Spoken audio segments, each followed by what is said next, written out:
Your Steve Jones Show podcast is loading now. The Steve Jones Show podcast is sponsored by Purdy Insurance. Visit Purdy Insurance on Market Street in Sunbury or visit online at purdyinsurance.com. Always great to get the insight from our good friend Gerry Dulac. My friend, it is always a pleasure to talk with you on any topic. Welcome. Well, Steve, good afternoon, and always a treat to be with you. I know we're going to focus on the Steelers, but you know me. I'll go backward to Penn State and forward to the Ryder Cup if you want to, but hey, we'll keep it right where you want it. Yeah, no. I want to ask about the Ryder Cup first. All right, I want to do that because I think it's important. What do you think of how Zach put this team together, especially when it came to the captain's picks?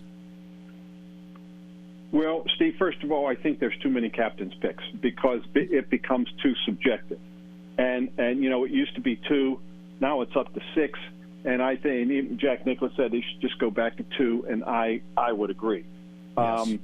I was not surprised. I expected them to put Justin Thomas on that team because he's an unbeatable duo with Jordan Spieth, and why would you cost your team, 4 points? I don't care that he hasn't been playing well. It's a whole different animal when it's match play and he's paired with his good buddy. So that pick doesn't surprise me. I thought Keegan Bradley should have been on the team ahead of Sam Burns. And then you heard Keegan Bradley say, he's not part of the boys' network. And that's probably true. Ricky Fowler got picked, and I like Ricky, but he shouldn't have been picked to get ahead of Keegan Bradley. And Sam Burns is Scotty Scheffler's good buddy. Keegan Bradley's the kind of guy that you want on the road where you haven't won in over 3 decades. He's won twice. He's feisty. He's been in that atmosphere before. You remember he got into it with Miguel Angel Jimenez a number of years ago, in match play, and that's exactly what you're looking for because you don't have the intimidators other than Brooks Koepka. You don't have DeChambeau. You don't have DJ.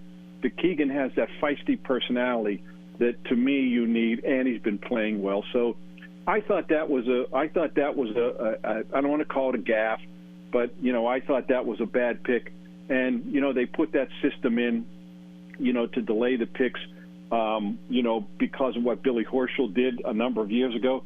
And Lucas Glover did it again, and then he doesn't get picked. So, right. Those are the 2 that I thought maybe he, I don't want to say goofed on, but especially Keegan Bradley. I thought he should have been on that team. Yeah, I agree with that because I'm a major proponent of you put on the guys that give you the best chance to win. And I feel like in some ways with the old buddy network getting together, it's becoming like what the NBA is doing with FIBA. They're not throwing the best players into it, and they end up finishing 4th out of it instead of putting the best players out there. And I feel that the guys that are playing really well should be the ones representing the country in the Ryder Cup. Yeah, and I get it. It's not supposed to be an all-star team. It's not supposed to be that. It's supposed to be putting together the 12 guys who could coexist in the room, which is probably why Bryson DeChambeau wasn't on that team. And I'm not saying he should have been. But, I get that, but I also think you have to take into account who's playing well. And like I said, and in Keegan Bradley's case, man, it's somebody that you want on that team, on the road where you haven't won in forever. Steelers play tonight. They've got Cleveland. Obviously, the opener against San Francisco would not be termed a work of art. It would be more stick figures. And as for Cleveland, their defense was a work of art, and Deshaun Watson played about the same way he did at the end of last season. How do you look at tonight? Yeah, Deshaun Watson's numbers, his rating and everything were actually worse than Kenny Pickett's in the first game, and that's as bad as I've seen Kenny Pickett play. When you look at his numbers, his final totals, they don't look so bad, but they don't even begin to tell the story of how poorly he threw the ball, and it was just a surprise to everybody.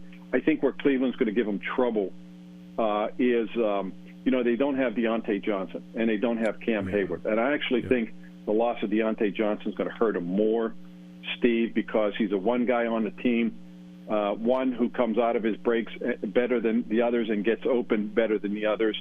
2, I think there's a drop-off now from the 3rd receiver to the 4th receiver, whereas before depending on how you wanted to put them on the depth chart.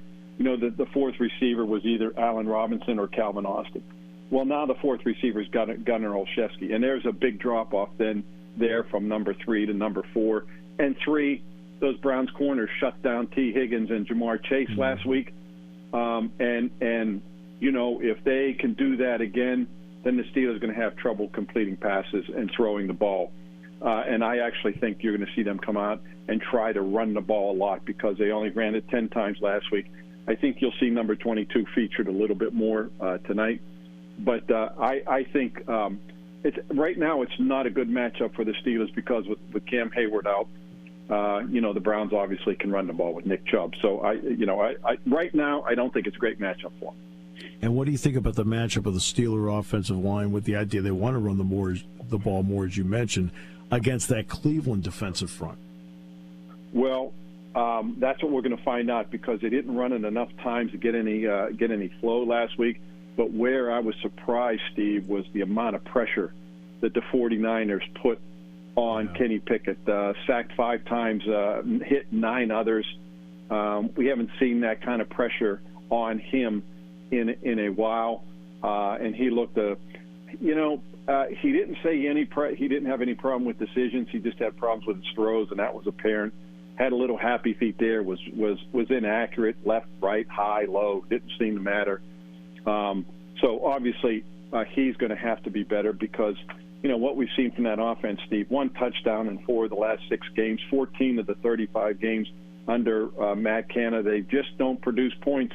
And they're at it again, and it was a surprise after what we saw in the preseason, even though, look, I know it's the preseason. Yeah. No, but I know exactly what your point is. And the one time they moved the ball and they got points was at the end of the first half, but San Francisco was playing umbrella, and they were able to run some quick game underneath. Yeah, and where I thought the Steelers failed, and when you go 2 minutes, Steve, obviously one of the benefits for the offense is it keeps the same defense on the field. They can't substitute. They can't change their packages. Where I think the Steelers failed was coming on in the second half, especially after 2 plays. Christian McCaffrey made it 27-7. I thought the Steelers should have come back out in their 2 minute and bang, bang, bang, try and establish some pace. And you had success. The only time you had success in the first half. Why not come out and do it again in the second half? And I thought that was a big failure on their part. I have to ask you about Penn State because obviously you take a great interest in what's going on around here. The whiteout game's coming up this week with Iowa. What's your thoughts on this team so far?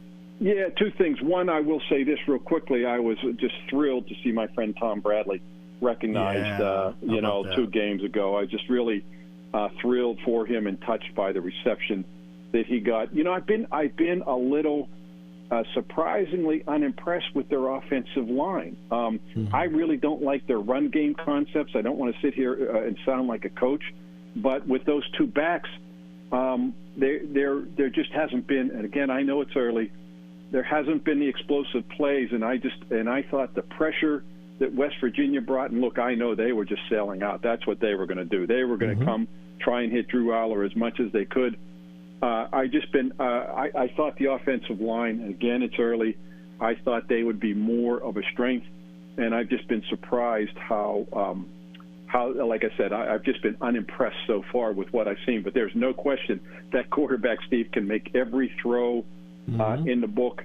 But I'd like to see, it's a shame they don't have another big time. There's no K.J. Hamler, there's no Jahan Dotson, and I don't know if at some point in time if that's going to come back to bite them. But they do like their tight ends, and Pat Fryermuth tells me all the time he really likes 44. So, it's Tyler Warren. Right. Thoughts on the defense because again they got the 5 takeaways in the game, and they've got 11 straight games now with 6 tackles for losses or more. They had 7 Saturday. Yeah, and Manny Diaz has done a great job with the defense, and and again you take it away. We saw at least 4 takeaways in the first half. And they didn't capitalize. And I know it was on the road. It was Drew Aller's first start on the road.